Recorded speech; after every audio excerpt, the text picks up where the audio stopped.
Johnny Carson set down his cue card, signaled the band to stop, and asked Bette Davis the question that made her go pale, and the silence that followed became the most unforgettable moment in Tonight Show history. The band went quiet first.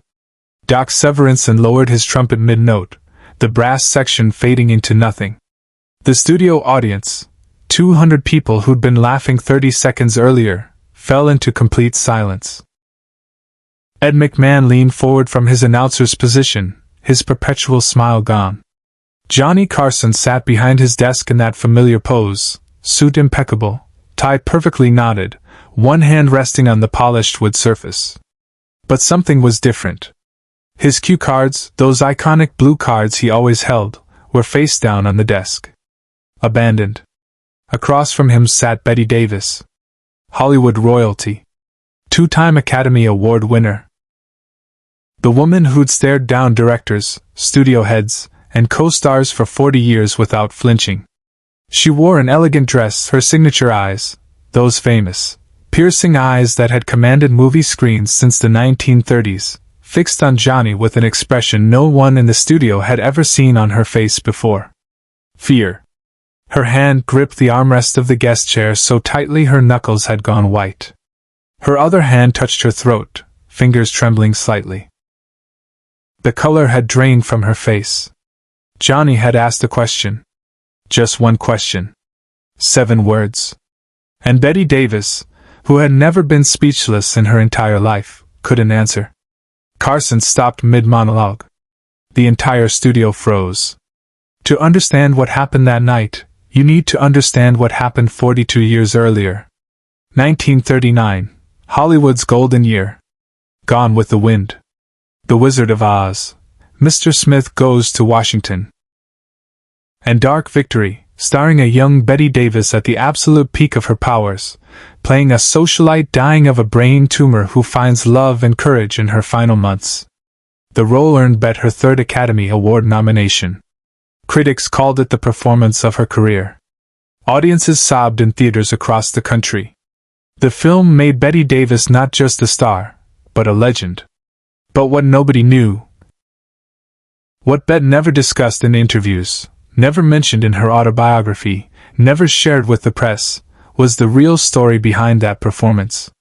During the filming of Dark Victory, Bette's younger sister Barbara was dying. Not in a movie. In real life. In a hospital room in Pasadena, fighting the same disease Bette was pretending to die from on camera. Brain tumor. Stage 4. No treatment options in 1939. Just pain management and prayer. Every morning, Bette would visit Barbara before heading to the Warner Brothers lot. She'd sit beside her sister's bed, hold her hand, read to her, brush her hair. Barbara was 26 years old. She'd never married. Never had children. Never gotten to live the full life she dreamed of.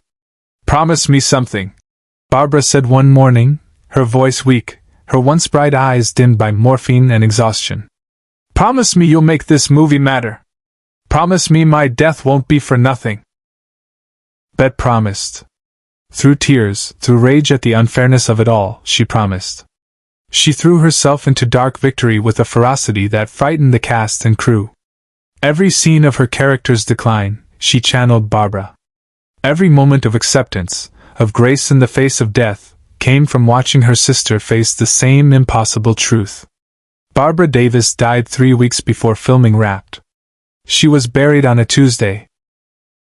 Bette returned to set on Wednesday and filmed the movie's final death scene, her character going blind, climbing the stairs to her bedroom to die peacefully, accepting her fate with quiet dignity. The crew wept watching her perform it. Director Edmund Goulding couldn't call cut for a full minute after Bette finished the take because his voice wouldn't work. Bette won the New York Film Critics Circle Award for the performance. She lost the Oscar to Vivien Leigh for Gone with the Wind, but she didn't care. The Oscar wasn't the point. The performance was Barbara's memorial. The film was her sister's legacy. For 42 years, Bette kept that secret. The world saw Dark Victory as a masterpiece of acting. Only Bette knew it was a masterpiece of grief. Until tonight, when Johnny Carson somehow learned the truth. How he found out, Bette would never know. Maybe a forgotten interview with someone from the Warner Brothers set. Maybe a studio memo that surfaced. Maybe just Johnny being Johnny, doing his homework, asking questions, caring enough to dig deeper than the press packet. The interview had started normally. Bette was on the show to promote her latest film. She'd walked out to massive applause, traded witty barbs with Johnny, told a funny story about Katharine Hepburn. The audience loved her. Johnny was in top form, making her laugh despite her legendary prickly reputation. 20 minutes in, Johnny glanced down at his cue cards. Then he set them aside. He looked directly at Bette, and his entire demeanor changed. The charming host disappeared. What remained was just a man, asking another human being a question that mattered. "Bette," he said quietly, "I want to ask you about Dark Victory." She smiled. "Darling, that was a lifetime ago." "I know. But I learned something recently that I think is important." He paused. "Your sister Barbara was dying when you made that film, wasn't she?" The smile vanished. Betty's entire body went rigid. In the control room, the director's hand hovered over the cut to commercial button. The producers were frantically talking into headsets, trying to decide what to do. But Johnny raised one hand slightly, a small gesture that meant "Don't you dare cut this," and kept his eyes on Bette. "How?" Her voice came out as barely a whisper. "How did you know that?" "Does it matter how I know?" Johnny asked gently. "What matters is that you've carried this alone for 40 years. And I think Barbara's story deserves to be told. If you're willing. Subscribe and leave a comment, because the most powerful part of this story is still ahead." Bette Davis, who had faced down Jack Warner, who had survived 4 marriages, who had rebuilt her career a dozen times, who never showed weakness to anyone, felt tears building behind her eyes. The studio was absolutely silent. 200 people holding their collective breath. The band members had set down their instruments. Ed McMahon sat motionless. Even the cameraman stood frozen, afraid to make a sound. Johnny reached across the desk. Breaking protocol, breaking the invisible barrier between host and guest, and placed his hand over Betty's trembling fingers. "You don't have to answer," he said softly. "But if you want to talk about her, I'm listening. And so is everyone watching." Bette looked at Johnny's hand covering hers.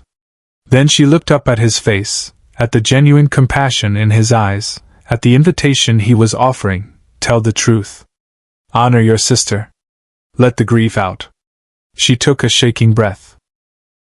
"Barbara was 26, she began, her famous voice cracking. "She was funny. Brilliant.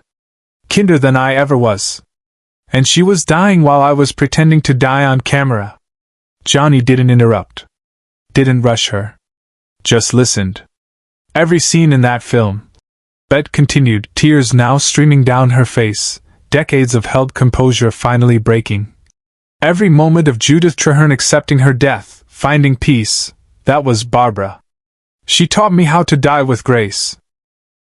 She was my acting coach for that role, except she didn't know it. She thought I was just visiting my sick sister. She didn't know I was studying her courage." The audience was crying now. Openly. No one trying to hide it. The scene at the end. Bette said, "When Judith goes blind and climbs the stairs to die, I filmed that 3 weeks after we buried Barbara. And I climbed those stairs thinking about her climbing to whatever came next. Hoping she found peace. Hoping she knew she mattered." Johnny squeezed her hand gently. "She knew.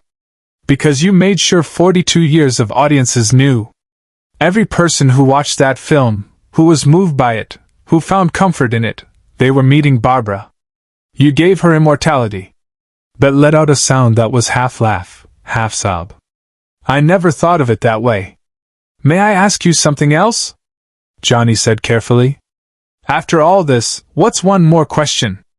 What would you want people to know about her? If you could tell the world one thing about Barbara Davis, what would it be?" Backstage, he made a choice no producer would have ever allowed. This was the moment when Johnny Carson became more than a host. More than an entertainer. This was when he became a witness to someone's truth. Bette thought for a long moment. The studio stayed silent, giving her space.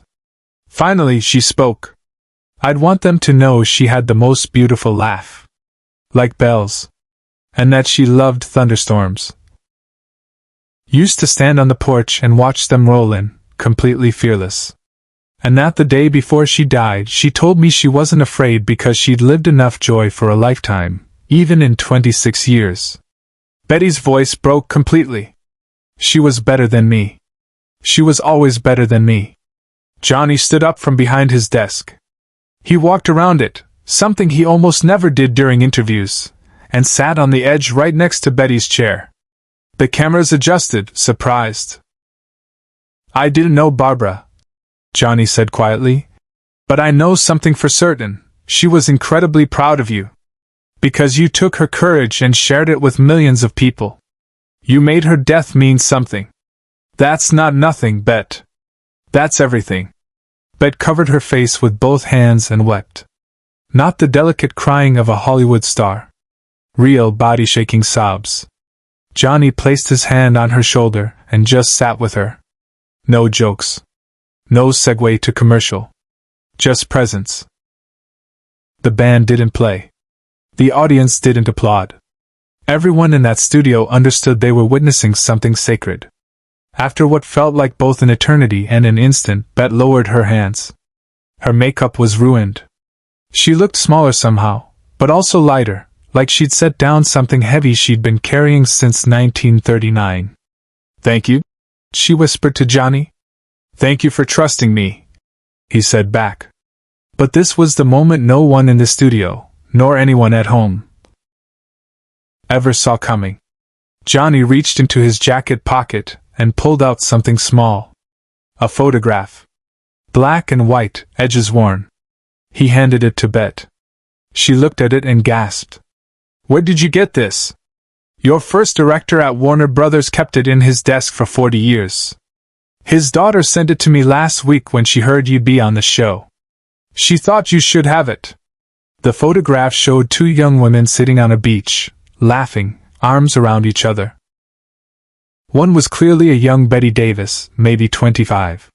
The other had to be Barbara, same smile, same eyes, radiating life.